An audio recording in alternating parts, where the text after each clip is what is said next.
Graça e paz, querido irmão, irmã, que bênção estarmos juntos na nossa nona aula do curso de conexão de novos membros da nossa igreja.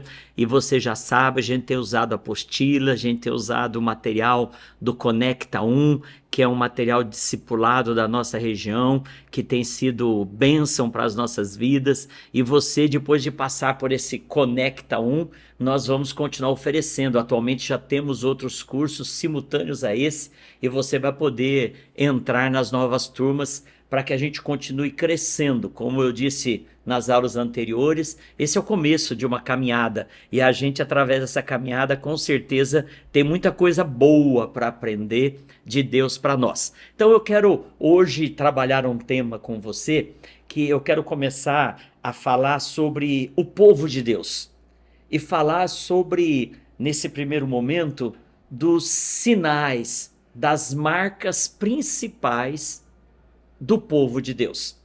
E aí eu quero conversar com você, depois eu vou falar mais sobre a história, mas eu quero falar hoje sobre o povo de Deus no Antigo Testamento e no Novo Testamento. Quais eram as marcas, quais eram os sinais, os símbolos desse povo de Deus no Antigo e no Novo Testamento? O povo de Deus no Antigo Testamento se chamava judeus. O povo de Deus no Novo Testamento se chama igreja. No Antigo Testamento existiam dois sinais que eram marcas do povo de Deus, quais sejam circuncisão e Páscoa. No Novo Testamento, o povo de Deus, que é a igreja, tem dois sinais. Quais sinais são esses? O batismo e a Santa Ceia. Então, eu dei uma sinopse para você, dei um spoiler do que vai ser a nossa aula hoje e eu quero compartilhar disso com você. Bom, quando nós pensamos em povo de Deus, Deus só tem um povo. Pastor, eu acabei de falar que tem dois. Não, Deus tem um povo cujo pai é Abraão. Deus tentou, e não foi falha dele, mas foi da humanidade, Deus tentou através de Adão e Eva, depois tentou através de Noé, tem a história da Torre de Babel, foram tentativas de Deus para se aproximar e para cuidar da gente, mas o ser humano, falhando, não contribuiu para que essas coisas acontecessem. E não quer dizer que Deus foi pego no contrapé. Quer dizer que Deus tinha desde o início, como nós já falamos, ele sendo onipresente, onipotente, onisciente e sendo eterno, ele já sabia de todas as coisas. Mas um dia Deus chega para um homem chamado Abrão, cuja esposa era Sarai, lá em Gênesis capítulo 12. Até alguns teólogos dizem que até Gênesis capítulo 11 é chamada a proto-história. E o capítulo 12 começa a história, é o pano de fundo para a história que começa no capítulo 12. Deus chama Abraão. Ele fala: Abraão, sai da tua terra, sai da tua parentela, vai para um lugar que eu vou te direcionar e você vai ser uma bênção. E quem caminhar contigo, quem tiver em você exemplo, vai ser abençoado também. E aí, Abraão deixou de ser politeísta, muitos deuses, por isso que Deus mandou sair da terra dele, para ele adorar o único Deus, Jeová, Yahvé, que é o nosso Deus. E aí Abraão passou a ser monoteísta. E aí Deus falou para Abraão: Abraão, deixa eu dar um exemplo de como vai ser a tua descendência. Olha a areia do mar. Assim vai ser a tua descendência. E os judeus povoaram a terra. Os judeus se espalharam pelo mundo todo, assim como a areia do mar. Então, olhar para Abraão e olhar para os judeus é ter na referência que Jesus dá, da areia do mar, da terra, da genealogia, da raça que vieram os descendentes de Abraão, os judeus. Mas Deus também falou para Abraão: Abraão, olha para o céu. Olha as estrelas do céu, assim será a sua descendência. E aí nós cremos que quando ele se refere ao céu, é algo espiritual. Então as estrelas do céu incontáveis apontam para a nova parte do povo de Deus, que somos nós, a igreja. Então, se os judeus vieram de uma descendência terrena, areia, terra, a igreja veio de uma descendência espiritual, que é mesmo Abraão. A Bíblia fala que nós somos descendentes de Abraão, lá em Romanos, pela fé. Que a mesma fé monoteísta, a fé salvífica que Abraão teve, quando ele lá entregou o filho dele, Gênesis capítulo 22, é a fé que nos mantém hoje. Então, queridos, Deus só tem um povo. No Antigo Testamento, o nome desse povo é judeu. No Novo Testamento, o nome desse povo é igreja. Hoje, a salvação se dá através da igreja, de Jesus por meio da igreja. Então, esse povo de Deus, que o patriarca é Abraão, tanto judeu quanto igreja, tem símbolos que os identificam. Eu, por exemplo, eu uso essa aliança de ouro nesse dedo da mão esquerda para identificar que eu tenho uma aliança conjugal com a Solange há quase 40 anos. Então, quando eu olho para os judeus, eu penso, qual é o símbolo dessa aliança do judeu? 2 símbolos, circuncisão e Páscoa. A circuncisão, você sabe, no 8º dia de vida, todo judeu fazia a operação, que a linguagem técnica é postectomia. No popular é a operação de fimose. Cortava o prepúcio, cortava a pele que envolve a glande, a cabeça do pênis do menino, e isso era uma marca até hoje do judeu. Então todo judeu, no 8º dia de vida, era circuncidado. Começou lá com Abraão. Agora, quando um judeu era chamado judeu prosélito, que era alguém que se convertia ao judaísmo depois de adulto, então ele era circuncidado com a idade que fosse, 20, 30, 40 anos. Naquele tempo, infelizmente, minhas irmãs, as mulheres eram consideradas um ser humano de segunda categoria.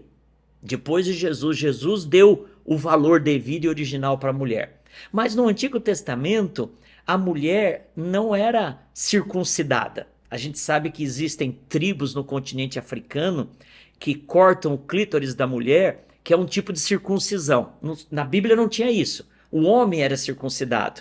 E a circuncisão do pai valia para a filha. A marca do pai protegia a filha. E quando a filha se casasse, a marca do marido a protegia. Por isso que uma mulher judia, se ela se casasse com um não judeu, ela deixava de ser povo de Deus, porque ela não teria mais essa marca. Então, a circuncisão era muito importante. Se você se lembrar da história, eu vou ler só para citar para você, lá em Êxodo, quando Deus chama Moisés para ir libertar o povo, depois dele ter passado 40 anos na Universidade do Cairo, ele foi mais 40 anos na Universidade do Deserto, lá onde ele foi discipulado pelo seu sogro Jetro. E ele casou com a Zípora. E quando ele volta para o Cairo para falar, negociar com o faraó, talvez meio-irmão dele, a libertação do povo, Deus fala para Moisés assim, Moisés, você vai lá e avisa o faraó que se ele não deixar o meu povo sair, o meu primogênito, o primogênito dos egípcios vai morrer. Foi esse o recado, tá lá em Êxodo, capítulo de número 4, né? Quando fala, deixa eu achar certinho aqui para você, quando Deus fala para Moisés, Moisés, você vai avisar ao povo que é para o povo, Êxodo capítulo 4, para o egípcio deixar o meu povo sair. Quando Moisés está indo, Moisés não tinha circuncidado o filho dele. A esposa era de outra religião, talvez ela se opôs, a gente não sabe. E aí o texto nos diz, no verso 20, eu vou ler para você, verso 22, Êxodo 4, 22. Dirás ao faraó, assim diz o Senhor, Israel é meu filho, meu primogênito. Digo-te, pois, deixa ir meu filho para que me sirva. Mas se recusares deixá-lo ir, eis que eu matarei a teu filho, teu primogênito. E você lembra que essa foi a 10ª praga. Estando Moisés no caminho, numa estalagem, encontrou o Senhor e o quis matar. Então Zípora tomou uma pedra aguda, cortou o prepúcio do seu filho, lançou aos pés de Moisés e lhe disse, sem dúvida, tu és para mim esposo sanguinário. Assim o Senhor o deixou, e ela disse, esposo sanguinário, por causa da circuncisão. Então olha a importância da circuncisão para o povo de Deus. Moisés teve de libertar o povo e o filho dele não estava marcado e ia morrer.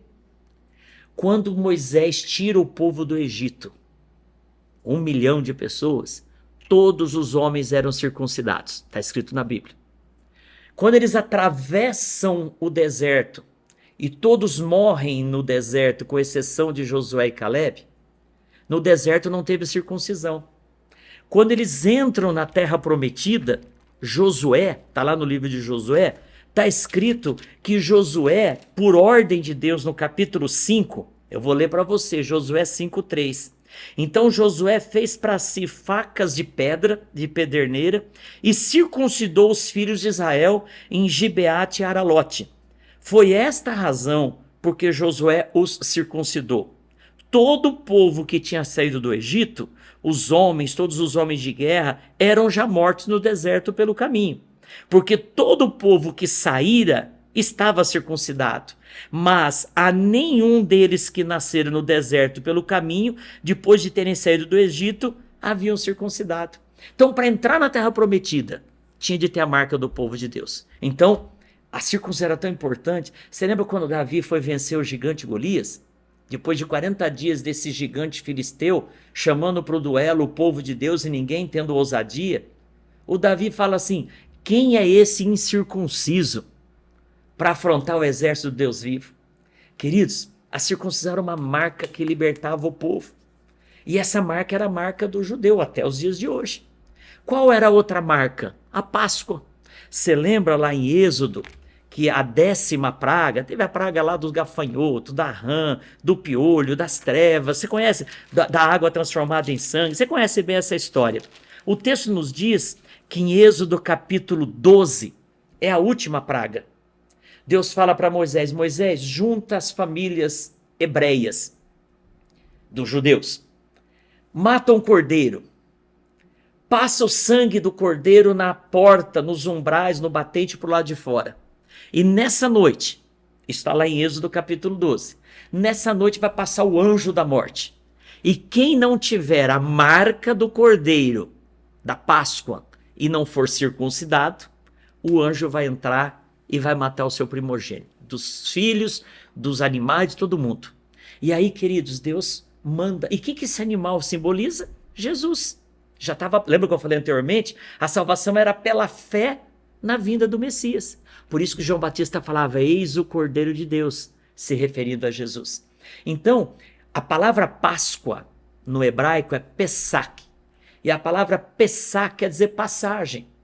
O que quer dizer a Páscoa? A passagem do sangue do cordeiro na porta para livrar. A passagem do anjo da morte é simbolizado na Páscoa.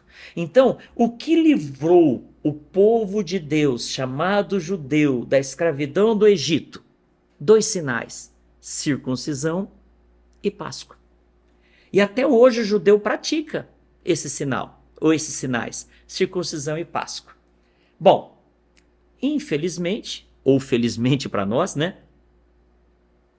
Os judeus não aceitaram a Jesus como Messias. Importante destacar que a palavra Messias, no hebraico, tem o seu equivalente no grego para Cristo. Então, Christos, ou Messiá, quer dizer a mesma coisa: o prometido, o ungido, o enviado. Então, os judeus estavam esperando a vinda do Messias. Jesus veio como Messias. Os judeus não aceitaram. Lá no Evangelho de João, capítulo 1, está escrito: veio para os seus, mas os seus não aceitaram, não receberam. Mas todos quantos o receberam, ele deu-lhes o poder de serem feitos filhos de Deus. A saber, né, está escrito, eu estou lendo agora para você, João capítulo de número 1, né? Veio para o que era seu, verso 11, e os seus não receberam. Mas a todos quantos o receberam, deu-lhes o poder de serem feitos filhos de Deus, a saber, aos que creem no seu nome. Os quais não nasceram do sangue, nem da vontade da carne, nem da vontade do homem, mas de Deus. Então, essa história de falar, todo mundo é filho de Deus, todo mundo é criado por Deus, todo mundo é amado por Deus como filho. Mas filho é quem aceita Jesus como Senhor e Salvador. Jesus é o Filho único, unigênito. Jesus é unigênito. O que acontece? Quando eu aceito Jesus, que nós já falamos anteriormente, eu sou adotado. A Bíblia fala que nós somos adotados como filhos, irmãos de Jesus, co-herdeiros. Então, Jesus veio para os judeus. E se os judeus o tivessem aceito, para Deus não tem si, nós nos converteríamos ao Deus dos judeus para sermos salvos. O reino de Jesus, do Messias, seria estabelecido quando ele entrou triunfalmente em Jerusalém. Mas os judeus não aceitaram. O que Jesus fez? Ele inventou, ele criou um novo povo, chamado igreja. A palavra igreja, no grego, é eclésia. E a palavra eclésia quer dizer uma assembleia de pessoas. Nos tempos do Novo Testamento, nos tempos de Jesus, o mundo a cultura era grega. E essa cultura helenista, grega, tinha os filósofos. E as escolas dos filósofos eram chamadas eclésias. Jesus, ele disse, lá em Mateus, quando ele anuncia pela primeira vez, que ele ia formar a eclésia dele, a igreja dele, né? Lá em Mateus capítulo 16, ele fala assim, eu também te digo que tu és Pedro, e sobre esta pedra edificarei a minha igreja. Então Jesus falou, eu vou começar a minha eclésia. Tem a eclésia do filósofo fulano, do filósofo Beltrano, eu vou ter a minha eclésia. A minha eclésia vai ser formada na rocha. E aqui é um destaque importante. Quando ele fala aqui, edificarei a minha igreja sobre esta pedra, a pedra que ele se refere, lá em Mateus capítulo 16, verso 17, é aquilo que Pedro havia falado anteriormente. O texto fala que Jesus perguntou para os discípulos, o que estão dizendo de mim por aí? E uns falaram, tu és Elias, tu és um dos profetas, João Batista. Ele falou, e vocês? O que vocês pensam de mim? Aí o texto nos diz que Pedro falou assim, tu és o Cristo, tu és o Messias, tu és o Filho do Deus vivo. Jesus falou, sobre essa rocha, sobre essa afirmação sua, Pedro, eu vou edificar a minha igreja. Então a igreja de Jesus está edificada sobre a rocha que é ele mesmo. Jesus é a rocha. O próprio apóstolo Pedro falou na carta dele que Jesus era a rocha. Mas Jesus fez um trocadilho com Pedro. Jesus falou, tu és Pedro. O que é a palavra Pedro no hebraico, no grego? Petros. Então, atente para isso. Jesus falou, ô Simão, tu és Petros. Ou seja, sabe o que é Petros? É aquela brita, é uma rocha toda triturada, vira aquela brita que faz concreto. Aquilo é Petros. Sabe o que é a Petra no grego? É uma rocha. O Corcovado no Rio de Janeiro, aliás, o Pão de Açúcar no Rio de Janeiro. O Pão de Açúcar é uma rocha, é uma Petra. Jesus falou, Pedro, você é pedregulho, você é Petros. Agora, o que você falou é uma rocha. Eu vou edificar minha igreja. Então, Jesus ali, ele deixou os judeus de lado e abriu a igreja. E a Bíblia fala que a igreja não é composta por um povo só. A Bíblia fala que de todos os povos, tribos, nações, raças, muitos virão te adorar. Atos capítulo 2, quando a igreja começou, no dia de Pentecostes, tinha gente de todas as nacionalidades ali. Então, se o Antigo Testamento, o povo judeu era de uma raça exclusiva, no Novo Testamento a igreja vem de tudo quanto é lado. E aí, mas lembra que eu falei que o povo é o mesmo? O ancestral comum é o mesmo? O patriarca é o mesmo, Abraão? Então nós também temos dois símbolos, temos dois sinais, que são uma releitura cristã dos símbolos dos judeus. Nós chamamos isso de sacramentos. O que é um sacramento, pastor? Sacramento é um mandamento sagrado. Então, um sacramento é um mandamento que Jesus ordenou para que todos os seus discípulos e discípulas cumpram. O sacramento não é uma opção, o sacramento é uma condição. Se eu sou cristão, se eu sou discípulo, eu tenho de praticar o mandamento sagrado, o sacramento. Para nós, o sacramento, ele é um sinal visível da graça de Deus, que é invisível, pela qual nós somos salvos. Então o sacramento é um mandamento sagrado que simboliza a graça de Deus que me salva. Então, voltando a falar do anel, esse anel é símbolo que eu sou casado. Você não está vendo a minha certidão de casamento, você não está vendo a Solange, mas você sabe que eu sou casado por causa desse símbolo. O sacramento é um sinal visível da graça pela qual eu sou salvo. Efésios 2,8 fala isso. Então, quais são os sacramentos nossos, cristãos, protestantes, metodistas? 2. A tradição e a teologia católica romana apresenta 7 sacramentos. Então, para os católicos, o casamento é um sacramento. A confissão auricular é um sacramento. A ordenança, a ordem é um sacramento. São 7 sacramentos. O batismo, a Eucaristia. O católico tem a extrema-unção, a unção dos enfermos. São 7 sacramentos. Nós entendemos que se o sacramento é um mandamento sagrado para todos os cristãos, alguns desses não são sacramento. Por quê? Porque eu não preciso casar, eu não sou obrigado a me casar. Aliás, nem os padres são. Então, se o casamento fosse um sacramento, todo cristão deveria casar, na nossa compreensão do que é sacramento.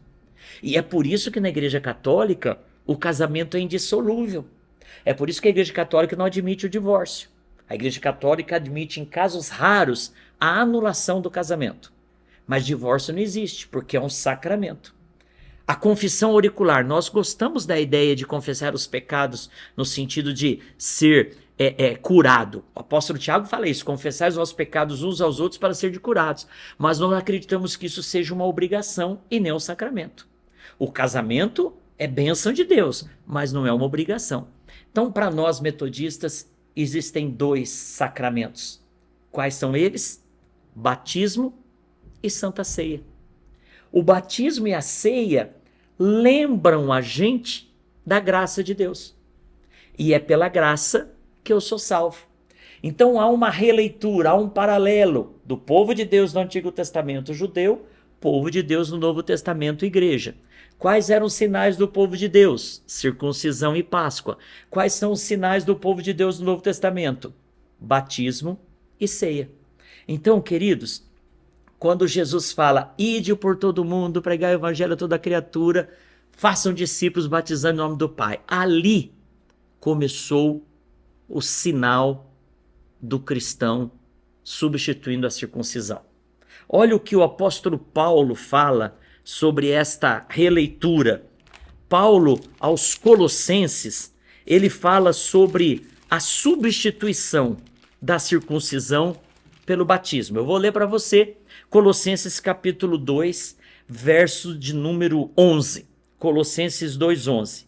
Nele, em Jesus, também fostes circuncidados, não por intermédio de mãos, mas no despojamento do corpo da carne, que é a circuncisão de Cristo, tendo sido sepultado juntamente com ele no batismo, no qual igualmente fostes ressuscitados mediante a fé no poder de Deus que o ressuscitou dentre os mortos. Então, para nós aqui, Paulo está afirmando a transição. Está afirmando que agora não é mais a circuncisão, que a circuncisão verdadeira não é feita por mãos humanas quando perde uma pelezinha, mas é no despojamento do corpo todo, o novo nascimento pelo batismo. Essa é a circuncisão de Cristo. Lá em Deuteronômio, vou ler para você também, Deuteronômio capítulo 30, está escrito assim no verso 6, eu vou ler para você. Deuteronômio 30, verso 6. O Senhor teu Deus circundará o teu coração e o coração da tua descendência, para amares ao Senhor teu Deus de todo o coração e de toda a tua alma, para que vivas. Então, Moisés, no final da vida dele, dando a lei de novo, Deuteronômio quer dizer a lei de novo, para aquela nova geração que tinha nascido no deserto, ele fala que Deus ia circuncidar o coração. Não quer dizer que ia fazer uma operação de fimose no coração, nem pôr ponto de safena, nem pôr um estente no coração naquela época, não. Mas ele estava apontando para o batismo, que o apóstolo Paulo fala em Colossenses que a circuncisão de Cristo é o batismo. Então, para nós, o mesmo valor que havia na circuncisão há no batismo, a importância disso. Ele é libertador. Nós não cremos que ele seja mágico. Nós não batizamos uma pessoa para que ela seja salva. Atente para isso. Na tradição católica romana, o batismo é para inserir a pessoa no corpo de Cristo e remover o pecado original. Tanto é que os antigos, você lembra que falava isso, né? Uma criança que morria sem batismo, ela era considerada pagã. Ela ia para o limbo infantum, que era o lugar mais alto do purgatório na tradição católica, antes do céu. Nós temos experiências aqui na nossa igreja de irmãs que são médicas e que tem o caso aqui de uma irmã que ela é obstetra e ela tinha uma paciente que descobriram durante a gestação que ela estava gerando uma criança anencéfala. E a mãe, muito católica, pediu para a médica: doutor, a hora que nascer, porque nesses casos o bebê pode sobreviver alguns minutos, a senhora pode batizá-lo? Para que ele não morra sem o batismo? Nós temos uma outra irmã que trabalhou no hospital, numa santa casa, e ela falava que as enfermeiras, as freiras diziam: olha, se nasceu uma criança correndo risco de morte, chame a gente com urgência. E se não der tempo, batize você mesmo. Então, na tradição católica, o batismo é para remover o pecado original. Nós não batizamos para remover pecado. Nós batizamos para testemunhar que a graça de Deus está sobre aquela vida. Então, para nós, atente para isso. Batismo não é sinal de arrependimento. Ah, pastor, mas peraí, agora complicou tudo. Vamos pedir para o Espírito Santo esclarecer. A gente tem muitos irmãos de tradição batista, tradição pentecostal, que associam o batismo com arrependimento. Nós não cometemos, na nossa opinião, esse erro teológico. Eu vou explicar por quê. O batismo de João Batista era de arrependimento. O batismo de João Batista era para exemplificar ou para testemunhar aqueles que estavam arrependidos. Tanto é que os fariseus que vinham se batizar lá no Jordão com João, o João falava assim, o João Batista, né? Falava assim: olha, vocês precisam produzir frutos de arrependimento, raça de víboras. Agora, queridos, o que era o batismo de João Batista? Não era cristão. João Batista não batizava em nome do Pai, do Filho e do Espírito Santo. Quem aceitava o batismo de João Batista não aceitava Jesus como Senhor e Salvador. O cara não mudava de fé nem de religião. O cara só estava tomando um banho de purificação dos pecados dele na tradição judaica. Quais eram os dois sinais do povo judeu? Circuncisão e Páscoa. Batismo acontecia muitas vezes. Vou dar um exemplo para você. Se um camarada tocasse uma coisa morta sem querer, o nazireu fazia o voto para não tocar em nada morto. Por que tinha os sepulcros caiados? Eles marcavam no chão onde tinha alguém enterrado com cal, para ninguém pisar ali sem querer. Mas se alguém sem querer se contaminasse, ele tomava um banho de purificação. Estava arrependido da contaminação.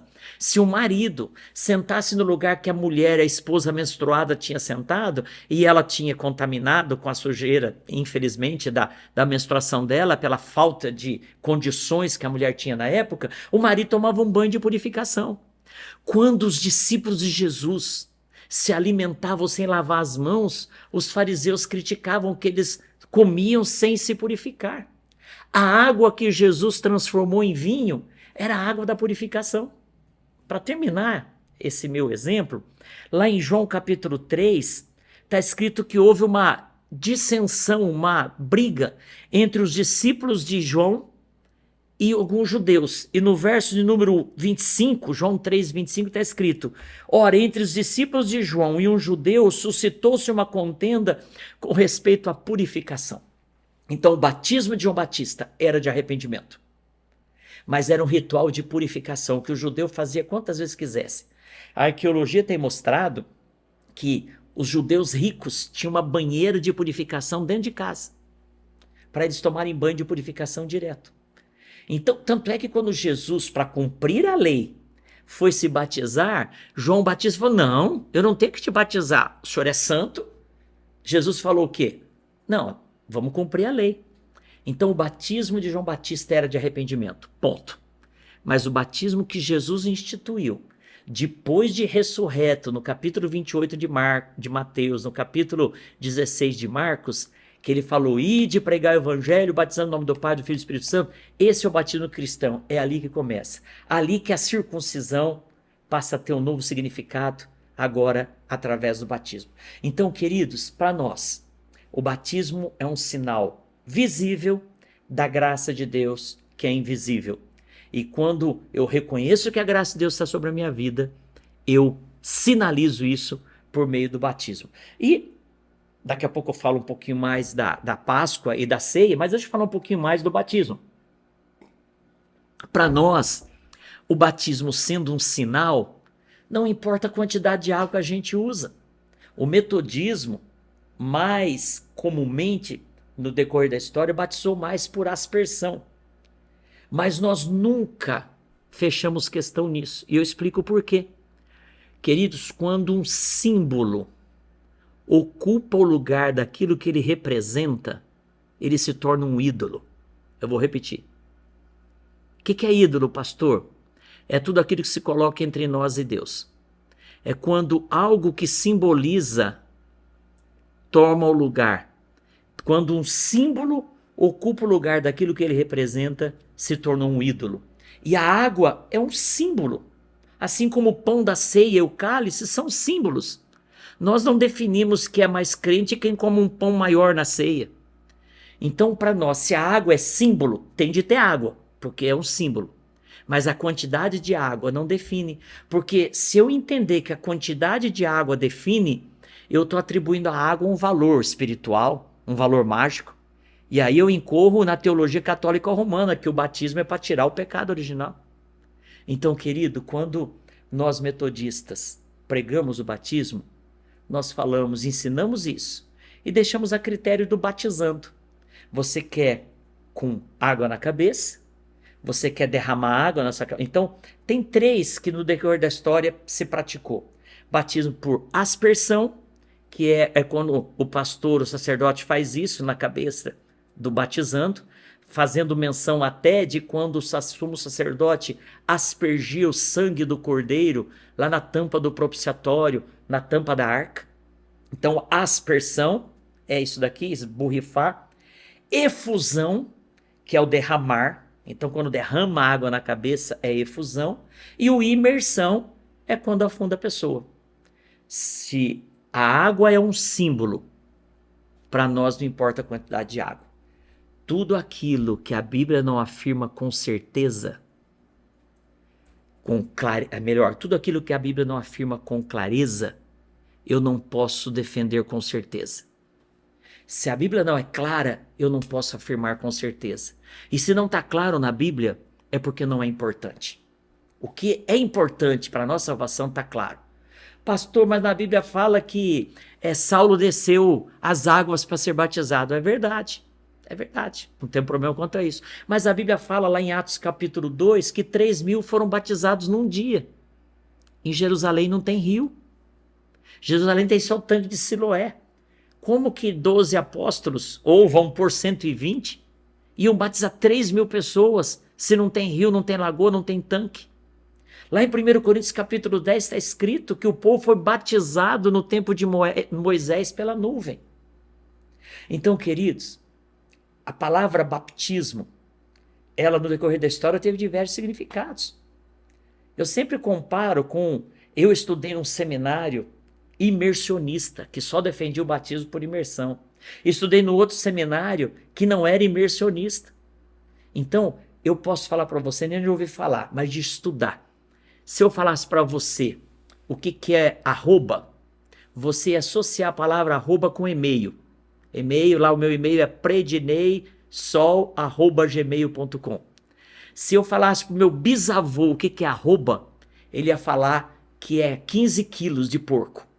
Percebe como a mesma palavra, no decorrer da história, ela muda de significado? Hoje, quando eu falo para alguém, fulano entrou pelo cano, ninguém pensa em alguém passando literalmente por um cano. Entrar pelo cano é se dar mal na vida. Mas lá no passado, entrar pelo cano era uma ação de passar por dentro de um cano. Então essa questão da língua, a linguística tem de ser muito estudada. Então a palavra batismo, ela em alguns momentos pode ter querido dizer imersão. Mas quando você olha para a Bíblia como um todo, para nós não é importante. Quer batizar por imersão? Ok, desde que você reconheça que os outros são válidos. Para nós, símbolo não pode ocupar o lugar daquilo que ele representa. Então, para nós ensinamos você, como eu estou fazendo hoje, e deixamos o seu critério. Pastor, por uma questão de fórum íntimo, eu gostaria que o meu batismo fosse por imersão. Amém, nós vamos fazê-lo. Ah, pastor, para mim não faz diferença, e eu gostaria que fosse por derramamento. Amém, desde que você entenda que os outros estão tão válidos quanto. Se você não concordar com isso, você tem um problema de assimilar a nossa teologia, a nossa doutrina. Aí nós vamos ter de conversar mais até chegar a um acordo sobre isso. Aí, queridos, falando sobre isso, eu falo também da questão do batismo de criança. Olha o raciocínio que eu estou construindo para chegar até aqui. Nós falamos da circuncisão como paralela do batismo. Quando que a circuncisão era aplicada numa criança? Quando nascia. Se o camarada aceitasse o judaísmo pela fé, seria com a idade que fosse. Mas nasceu na religião, nasceu numa família, 8º dia recebe a marca. E aí o pai ensinar a Torá, o pai ensinar o Pentateuco, ensinar a Bíblia para o menino, decorar, para que ele continuasse através da prática dos batismos, das purificações e da Páscoa uma vez por ano, afirmando a sua fé naquilo que o judeu acreditava. Então, para nós, já que o batismo é a continuação da circuncisão, a gente batiza a criança. Detalhe, não batiza para ser salvo e nem batiza por arrependimento. A gente batiza porque a graça de Deus está sobre a vida dela. Aí você vai falar para mim, pastor, mas na Bíblia está escrito que é para ir pregar o evangelho a toda criatura. Lá, eu até li isso, né? Marcos capítulo 16, está escrito assim, ó, ide por todo mundo, pregar o evangelho a toda criatura. Quem crer e for batizado será salvo. Esse é um argumento dos irmãos que dizem que não pode batizar criança, né? Marcos 16, 16. Queridos, esse texto, como a gente sempre fala isso, eu vou falar mais vezes, você precisa fazer a exegese do texto. Que é estudar o texto para fazer a hermenêutica e aplicar nos nossos dias. Jesus está falando assim, e de pregar. Para quem eu prego, se espera arrependimento. Eu não prego para um recém-nascido. Eu prego para um adulto, assim como eu estou fazendo com você. Então, para quem eu prego, o arrependimento é importante, é necessário. Mas para uma criança que eu não prego, a graça de Deus está sobre a vida dela. Gente, a graça Deus é tão maravilhoso, tão amoroso, que apesar de a gente ter nascido pecador e nascido do ponto de vista do pecado, condenado, a gente nasce salvo. Olha que coisa tremenda. Jesus disse, quem não se tornar como uma criança não pode herdar o reino. Jesus falou, deixar vir as minhas criancinhas, porque das tais é o reino. Ele falou em João capítulo 3, quem não nascer de novo. Então, a criança nasce pecadora e por isso nasce condenada, em tese. Mas a graça de Deus está sobre aquela criança. E aquela criança é salva. E se ela morrer enquanto criança, sendo batizada ou não, o céu é o lugar dela. Então a gente mostra para as pessoas a graça de Deus através do batismo da criança. E o batismo é o primeiro passo na educação cristã. Uma vez uma pessoa falou para mim, pastor, tem muita gente que batiza a criança e não ensina nos caminhos do Senhor. Eu prefiro ensinar do que batizar. Eu falei para a pessoa, eu também. Se você só me der 2 opções, ou eu batizo o meu filho, ou eu ensino no caminho do Senhor, eu vou falar, ensino no caminho do Senhor. Agora, nós temos uma terceira possibilidade. Não são só os 2. Entre batizar ou ensinar, tem a possibilidade de eu batizar e ensinar. Então, para nós metodistas, o batismo de uma criança é o primeiro passo na educação cristã dela. Agora, quando você tem uma criança de 11 meses, 1 ano, começou a engatinhar e andar, o primeiro passinho da criança a gente registra, manda para todo mundo, a gente fica feliz da vida. Mas se a criança não continuar dando os passinhos, a gente vai levar no médico, porque está com problema. Então, o batismo é o primeiro passo na educação cristã. Os outros precisam vir na educação, no testemunho que o pai e a mãe dão para ela. Pastor, mas eu não posso só fazer uma consagração como algumas igrejas fazem? Pode, é um direito seu. Agora, todo batismo é uma consagração, mas a consagração não é uma marca sacramental que simboliza a graça de Deus. Então, para nós metodistas, a gente batiza a criança porque a criança é salva. porque a graça de Deus está sobre a vida dela. E por isso, então, nós vamos exemplificar isso, testemunhar isso através do batismo. Mas não é um fato isolado. O pai e a mãe vai se comprometer no altar e ensinar essa criança, para que quando ela chegar na idade da razão, ela confirme isso que os pais fizeram por ela. Aí, uma pergunta que surge, mas onde está o arrependimento? Eu gosto de dar um exemplo, Wesley, depois eu vou falar sobre ele. Estou deixando vocês curiosos, né, sobre quem foi John Wesley, reverendo John Wesley. Wesley dizia o seguinte, ele dava o exemplo de uma casa. Pense na casa que você mora aí, casa ou apartamento. Imagine que essa casa se chame Salvação. Para você entrar na casa da salvação, no apartamento da salvação, a porta da frente, a porta principal, a porta única, se chama Graça. Então, para eu entrar na casa da salvação, eu só posso entrar pela porta da graça. Não tem outro caminho para entrar na salvação a não ser pela porta da graça. Mas, usando esse exemplo, esta metáfora, se você mora em apartamento, provavelmente tem um hall que dá acesso ao seu apartamento. Se você mora em casa, provavelmente tem uma garagem que dá acesso à porta de entrada da sua casa. Este hall, esta garagem, faz parte da propriedade, mas não está dentro. Tem algo que separa a casa da garagem, a porta. Tem algo que separa o apartamento do hall, a porta. Então, se a casa chama salvação, a porta chama graça, o hall de entrada ou a garagem se chama arrependimento. Eu não sou salvo pela graça. Aliás, eu não sou salvo pelo arrependimento, sou salvo pela graça. Agora, para eu chegar na porta da graça, eu passo pelo hall, pela garagem do arrependimento. Quem se arrepende não está salvo. Quem se arrepende está se preparado para aceitar Jesus. Quando eu reconheço que eu sou pecador, quando eu reconheço que eu estou morrendo, lembra que eu dei o exemplo da boia? Aí eu seguro em Jesus. Quem me salva não é arrependimento. Quem me salva é a graça. Quem me desperta para a graça é o arrependimento. Então, o batismo é sinal da graça, é sinal da porta que me dá acesso para a salvação, ok? Ah, pastor, então a criança precisa se arrepender? Nessa comparação da casa, a criança nasceu dentro da casa. A criança nasceu dentro da casa, nasceu salva.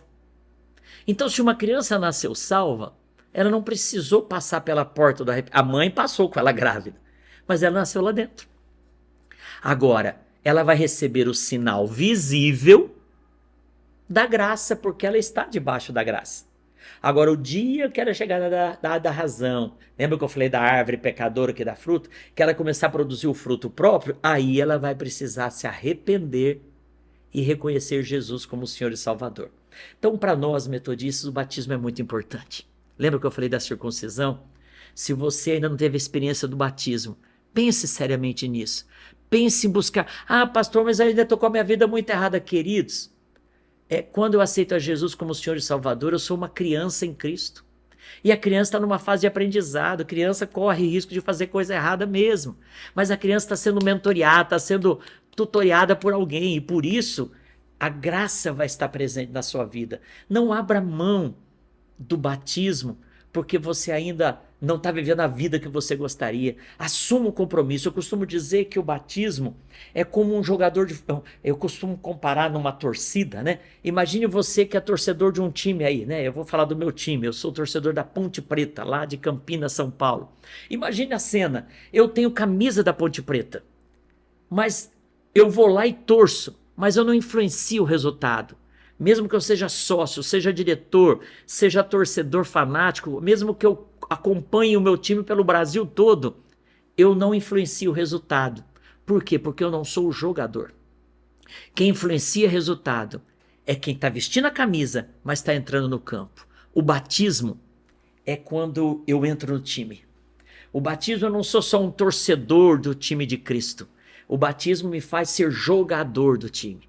Se o time vai bem, é porque eu joguei bem. Se o time vai mal, é porque eu deixei a desejar. Você está sendo convidado não para ser um torcedor.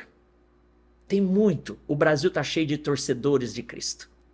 nós precisamos ser atletas do time do Senhor Jesus. Precisamos jogar nesse time, porque se o time vai bem é porque nós estamos jogando bem. O batismo é o meio pelo qual eu entro no time.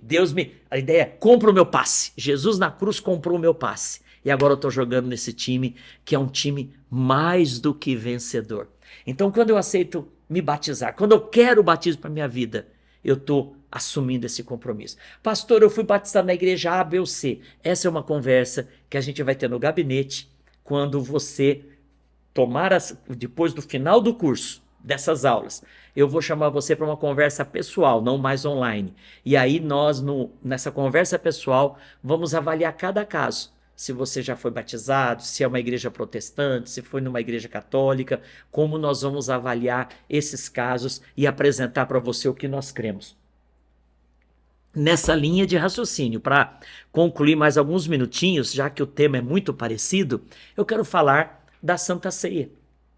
Jesus na última Páscoa. Páscoa, sinal do povo judeu, povo de Deus. Jesus estava começando uma nova ciclo. Jesus estava começando uma nova característica, um novo aspecto desse povo, a igreja. E aí ele fala que isto é o meu corpo, isto é o meu sangue.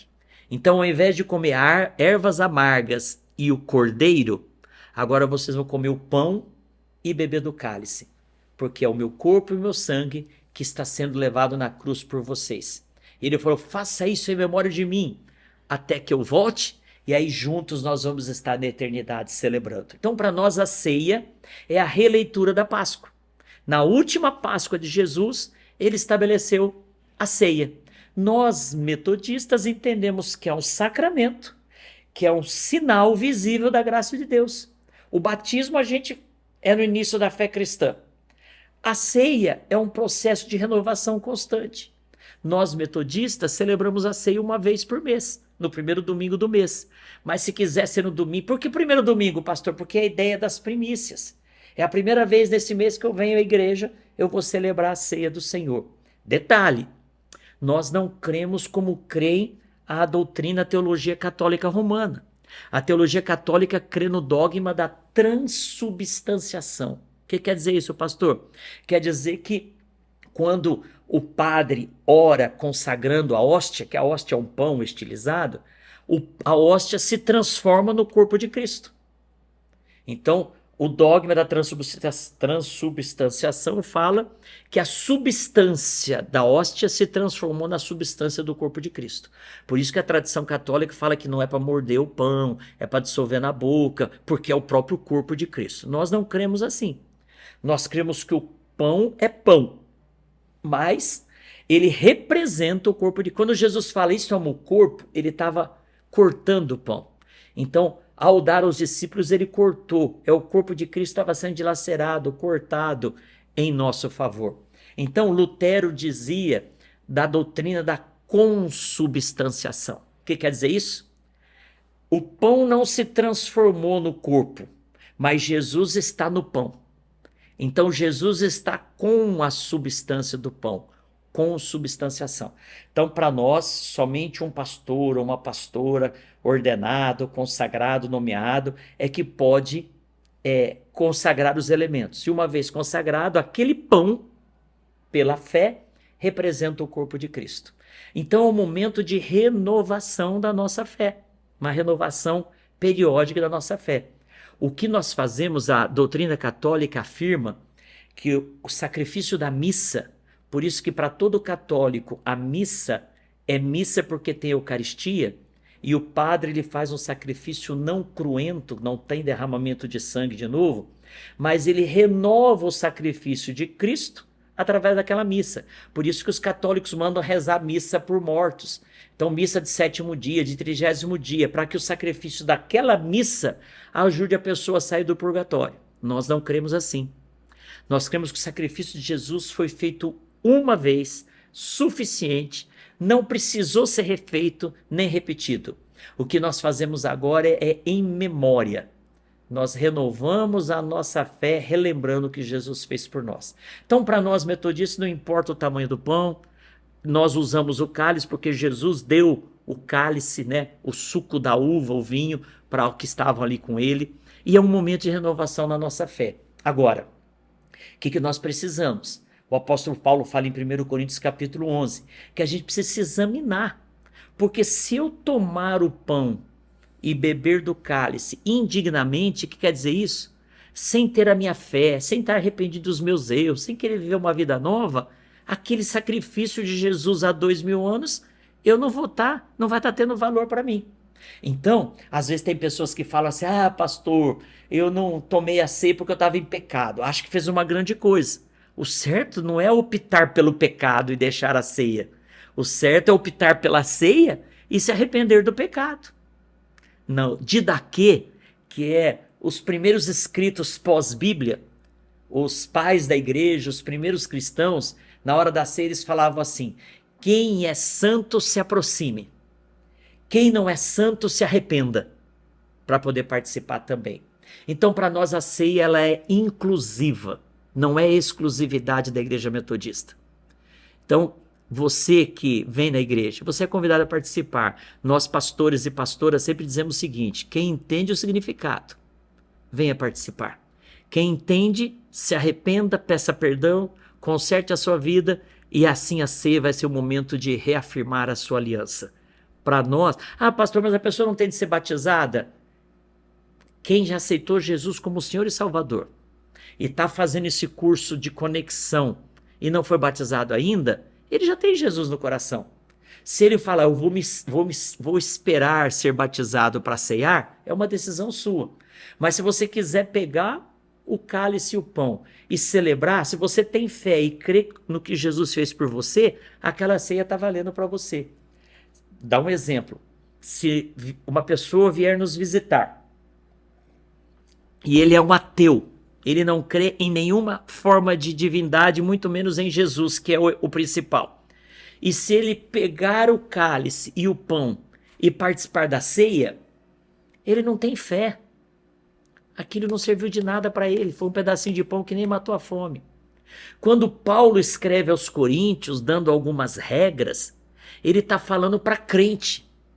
Então o crente que vem ceiar de qualquer jeito, que não está arrependido, que não quer viver uma vida nova, esse está fazendo algo errado. O ideal não é se afastar da ceia, é se afastar do pecado e se aproximar de Deus. Agora o incrédulo, aquilo lá para ele é um pedaço de pão, porque aquilo é um ato de fé. Se ele não tem fé, aquilo é um pão e é um pouquinho do suco da uva. Então, queridos, para nós, a ceia é um momento de renovação. Eu gosto de falar, eu sou do tempo, quem fala assim é porque já está velho, né? Eu sou do tempo que a gente não faltava do culto da ceia em hipótese alguma, porque era o momento de afirmar a nossa fé, de renovar a nossa aliança para aquele mês que estava começando. Participe da ceia. Venha participar, culto de manhã, culto à noite, no domingo, a ceia no primeiro domingo é um momento de renovação da nossa fé. Pastor, mas eu não sou batizado ainda. É você e Deus. Se você quiser esperar o batismo, é uma decisão sua. Mas se você quiser participar, você é bem-vindo. Na nossa igreja as crianças participam. É o mesmo princípio do batismo. Mas elas não têm entendimento. Quando você aceitou Jesus, você é uma criança em Cristo. Por que uma criança em Cristo, batizada com 20 anos, é uma criança em Cristo, ela pode participar da ceia? E por que uma criança de verdade não pode? Eu sempre ensinei minhas filhas a importância. Você, pai e mãe, ensina o seu filho e a sua filha em casa o que significa da ceia. E ela vem, conforme o entendimento dela, participar e ter a sua fé renovada. Eu concluo convidando você a participar dos sacramentos de Jesus, para o povo dele, igreja, que através deles você expresse a sua fé e você testemunhe a graça de Deus pela qual você é salvo. Estamos juntos, estamos buscando cada vez mais entender a palavra de Deus para crescermos em nome do Senhor Jesus. Que bênção você estar aqui. Continue firme nesse propósito. Se tem alguma dúvida, escreve aqui no chat. Nas nossas aulas presenciais, você vai poder esclarecer as suas dúvidas. E em breve, eu espero você no altar da igreja, sendo batizado, sendo recebido como membro da igreja, se você já é batizado, para a glória do Senhor. Queria orar por você. Senhor Deus, que a tua bênção esteja sobre esta vida. E que esta aula hoje leve esta vida, na ação do teu Espírito Santo, a entender o propósito da tua palavra, do teu poder, da salvação em Jesus Cristo. Pai, que esta vida, sensível ao teu Espírito Santo, se entregue ao Senhor incondicionalmente, e que esta vida, Pai, seja abençoada e abençoadora, e que juntos na comunhão da igreja possamos cumprir o teu propósito, sendo o corpo de Cristo, sendo o templo do Espírito Santo, sendo família do Senhor. No nome do Senhor Jesus é nossa oração. Amém e amém. Deus te abençoe. Um beijo.